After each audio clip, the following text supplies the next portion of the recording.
Hi folks, it's Andy Krieger, your garden helper, and today we find ourselves in mid-March, okay? Not a lot we can do from a gardening standpoint this time of year, but there's a whole lot we can do from pruning. It's the perfect opportunity at this time of year to go out and prune our young, immature fruit trees. This happens to be an apple tree that's 2 years old that I planted as a whip in the first year. A whip is the straight stem, which we'll show you later on.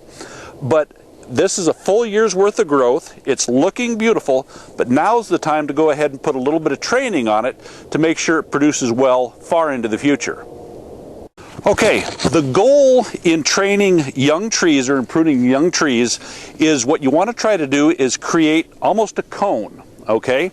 A good stable stem. What we're going to do is called the central leader type of pruning. We have a central leader here, which is the main branch or the main stem, and we're going to be training a few of the side branches to come out at about 45-degree angles, okay? We want to be able to have rain drip off of them, and it's just a good form and a good strong form.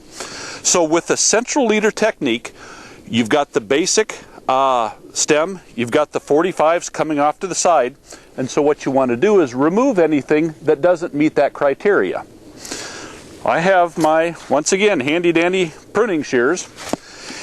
And for example, down at the bottom here, we've got nice branches coming off, but I've got 3 coming off the backside. We want to go in, nip the 2 weak ones.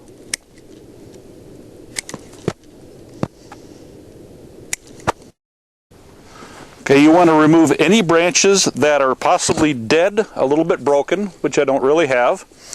You want to eliminate crossing branches. Being a young tree, you'll find a few of these young ones coming in, so we want to get rid of those, which potentially will cross in the future.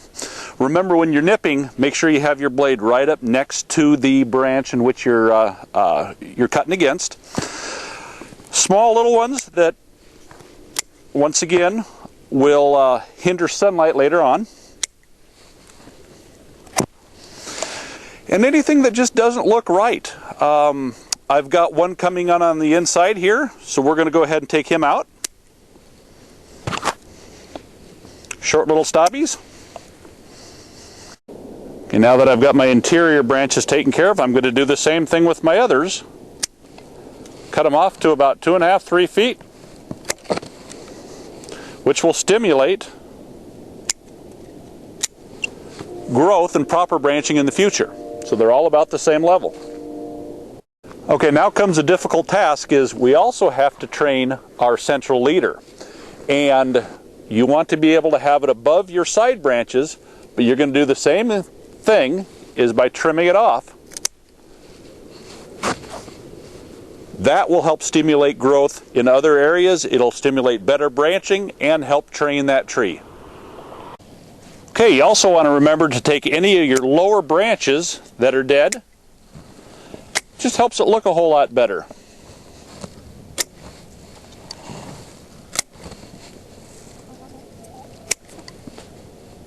Okay, here we have it, a properly pruned, immature or young apple tree.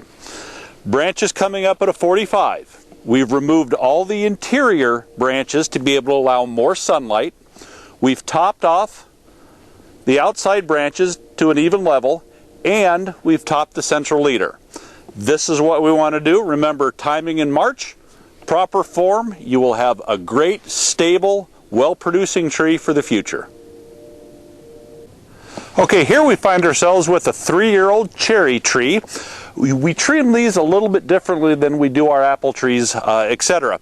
The only real maintenance we need to do on cherry trees is we want to look for crossing branches, we want to remove those, and then also, once again, we want to make sure we have optimal sunlight coming in, so we will remove interior branches just to allow a little bit more sunlight for better growth.